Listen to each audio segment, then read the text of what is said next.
नमस्कार दोस्तों, मैं चौहान सर। हेमंत सोरेन मुश्किलों में घिर गए हैं। उनके उम्र संबंधी विवाद उनके ऊपर हावी हो गया। राजनीतिक गलियारे में राजनीतिक पंडित से लेकर के आम जनता के बीच में यही चर्चा है और इसके ऊपर चुटकियां ली जा रही है। ली भी क्यों ना जाए। अगर एक हमारे सुपर सीएम कहे जाने वाले व्यक्ति अपने उम्र संबंधी ब्यौरा सही से हलफनामे के रूप में नहीं दे पा रहे हैं और उसमें कुछ गलतियां हो जा रही है, त्रुटियां हो जा रही है, तो फिर हंसने की बात तो है ही। और लोग हंसेंगे ही। अगर लोग हंसेंगे तो आप रोक नहीं सकते। तो यहां से मैं अब जो बात करने जा रहा हूं, इस पे डिटेल से बात करूंगा। इसमें मैं सुबोध कांत सहाय के बयान की चर्चा करूंगा। इस पे बाबूलाल मरांडी के द्वारा दिए गए बयान पे चर्चा करूंगा। इस पे कल्पना सोरेन के बयान की चर्चा करूंगा। हेमंत बिस्वा के बयान की चर्चा करूंगा। तो सारे बयानों को मिला करके हम आज इस वीडियो को कंप्लीट करेंगे। और जो हमारे व्यूअर्स हैं, जो आप इसको देखते हैं, थोड़ा सा समझने का प्रयास कीजिएगा कि हुआ क्या है। तो सबसे पहले समझिएगा कि हेमंत सोरेन ने जो 2019 में अपना चुनावी नॉमिनेशन किया था, उसमें अपनी उम्र को उन्होंने 42 साल बताया था, 42 ईयर्स। अब 5 साल बाद इलेक्शन हो रहे हैं, तो 5 साल बाद उनका इलेक्शन कितना होना चाहिए, आप खुद सोच लो कितना होना चाहिए। तो 47 होना चाहिए। छोटा बच्चा भी 42 + 5 दोगे ना, तो जोड़ के बोलेगा कि 47 हुआ। शाबाश बेटा, जोड़ दिया। अब देखिएगा, इन्होंने जोड़कर कितना बता दिया कि 49 हुआ है। तो भैया 49 बताओगे तो राजनीतिक गलियारों में हलचल तो मचेगी ही, लोग तो बात करेंगे ही। तो आपके खिलाफ भी तो कोई चुनाव लड़ रहा होगा ना। तो आपके खिलाफ जो चुनाव लड़ रहे हैं उसका नाम है गामलियल हेम्ब्रम। तो गामलियल हेम्ब्रम को तो मौका मिला ही मिला, पूरे बीजेपी को मौका मिल गया। तो सबसे पहले गामलियल हेम्ब्रम पहुंच गया चुनाव आयोग, और चुनाव आयोग के ऑफिसर से आपकी शिकायत कर दी कि पहले 42 साल के थे, 47 की जगह 49 साल के हो गए हैं। कुछ तो गड़बड़ है, कुछ तो घपला है, घपले की जांच कीजिए। उन्होंने जांच करने के लिए बोल दिया।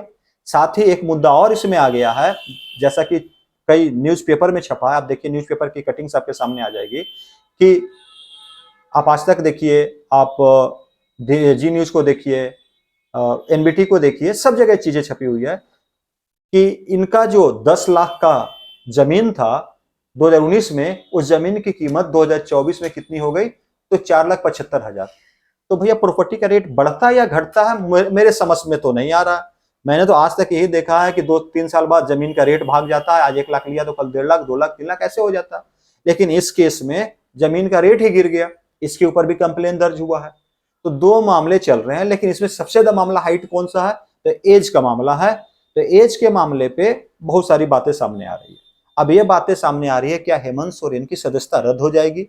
तो हम लास्ट में बताएंगे कि रद्द होगी कि नहीं होगी, और मैं जो बोलूंगा वही होने वाला है। ठीक है। तो सबसे पहले बाबूल मरांडी ने क्या कहा, उसको आप सुन लीजिए। हर बार ऐसे ही करते रहते हैं, तो ये गलत है ना। हर बार ये आप ऐसा ही करता एफिडेविट करते है, हैं, गलत शपथ एफिडेविट पत्र कर दाखिल देता है। करते हैं, तो अब क्या बोला तो जाए कम इस से पे। कम बाबूल उसको तो मरांडी ने ठीक बड़े ठाक आसानी रखना से चुटकी चाहिए। ले ये लिया। बार बार ऐसे बाबूलाल मरांडी बीजेपी के बड़े नेता है झारखंड के, और उनको अगर मौका मिला है सीएम के खिलाफ बोलने का तो बोलेंगे ही, चुटकी लेंगे ही। उन्होंने चुटकी ले लिया। बाबूलाल मरांडी से आगे बढ़ करके अगर उनसे भी बड़ा कोई बात बोल दिया तो है हेमंत बिस्वा। उनके बयान को भी सुनते जाइए। कैसे बढ़ा, क्या हुआ, उनको ही बताना है। लेकिन हम इतना ही बात बोलना चाहता हूँ, ये पूरा हमने जो हेमंत सोरेन का जेएमएम है ना, हलफनामा देखा ये तो 2 साल ठगने बढ़ का गया। एक बड़ा ये कुछ मशीन नहीं है। करता, ये ठगने ठगने का का काम सिवा करता, और पब्लिक को कुछ काम ठगता है, नहीं झारखंड करता को है ये ठगता लोग। है। दुनिया उनकी को भाषा तो आप ठगना, जान रहे हैं, असम के लोगों को सीएम है, ठगना, उनकी अपनी शैली है झारखंड को बोलने की। ठगना, यही आधा में उनका समझ में आता, आधा समझ में नहीं आता झारखंडियों को। लेकिन क्या किया जाए, अब जो सुनना है सुन के समझ करके आपको बताना तो पड़ेगा। तो उन्होंने ही बोला कि ठगने का काम करा झारखंडियों को, और ये हमेशा ऐसे ही करता है।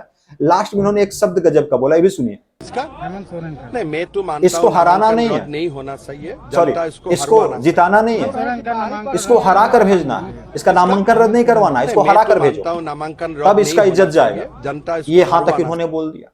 तो ये सारी चीजें चल रही झारखंड में कि इसको हरा कर भेजो। लेकिन आप ही के पार्टी के हेमंत बिस्वा साहब जब आप बोलते हैं कि इसको हरा कर भेजो, नामांकन रद्द मत कराओ, तो फिर शिकायत क्यों कराते हैं अपने लोग से। क्या ये जो हेम्ब्रम साहब हैं, गामलियल हेम्ब्रम, आपसे बाहर के थे, नहीं थे ना। तो राजनीति करो।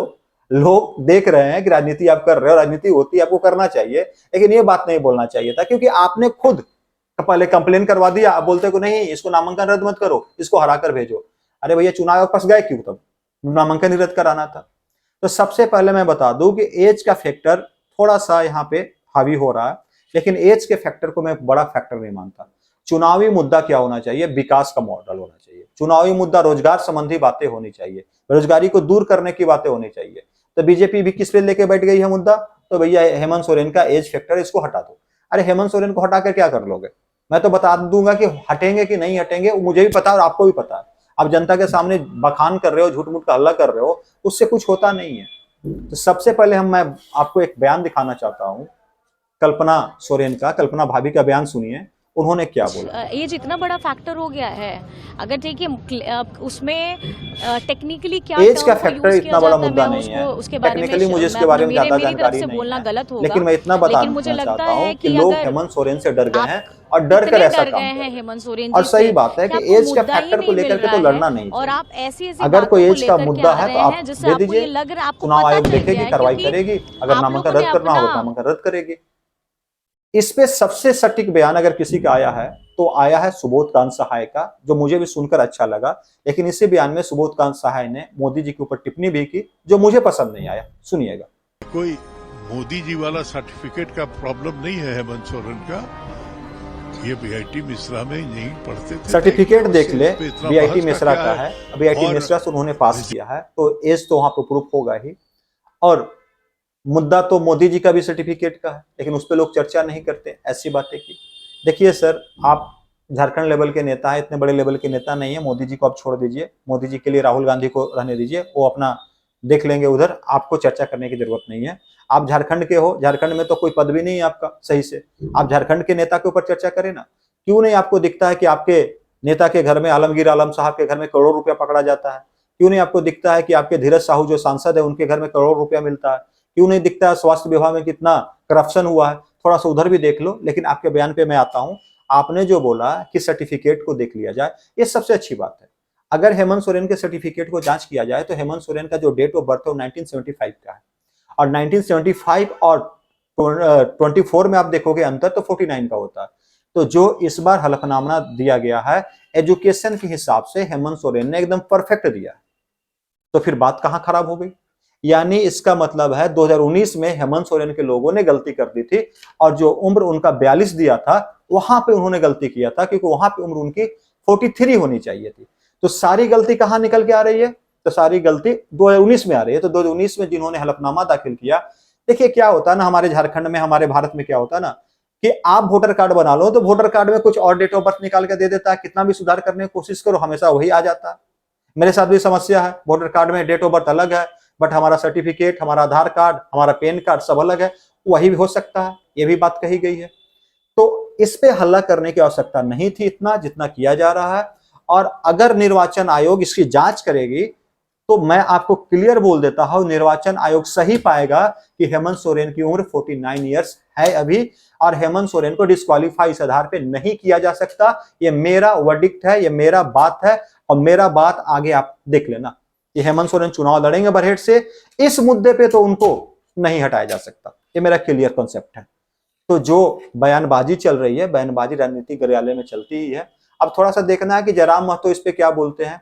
जयराम महतो पढ़ा लिखा लड़का है, इसलिए अभी तक उसका कोई बयान नहीं आया। अब मुझे नहीं लगता है जयराम महतो का वैसा कोई बयान आएगा जिस प्रकार से बीजेपी वालों को बयान आ रहा।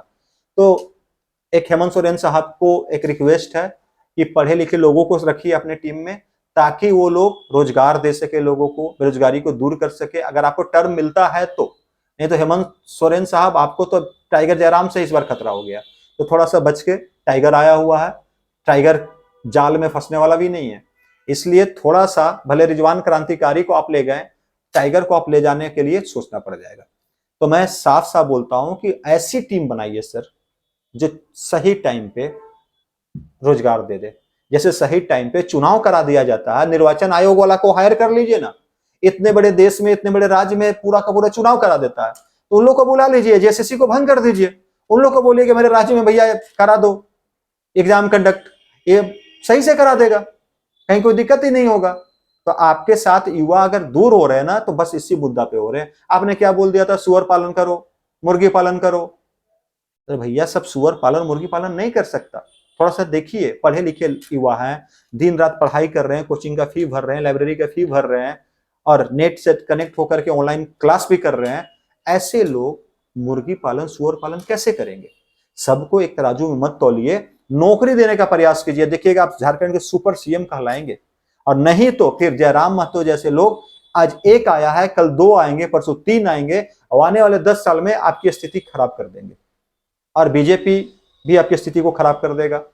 तो मैं इन चर्चाओं से बाहर आके बोलता हूं सिंपल सा कि राजनीतिक दल है, राजनीति करेंगे ही और इस पे घमासान मचेगा ही, लेकिन यहाँ पे नॉमिनेशन रद्द नहीं होने जा रहा है क्योंकि उनका जो डेट ऑफ बर्थ है 1975 का है। अगर आपको प्रोग्राम समझ में आया हो तो चैनल को सब्सक्राइब कर ले, वीडियो को लाइक कर ले, दूसरों तक भी भेज दे। धन्यवाद, नमस्कार, जय हिंद दोस्तों।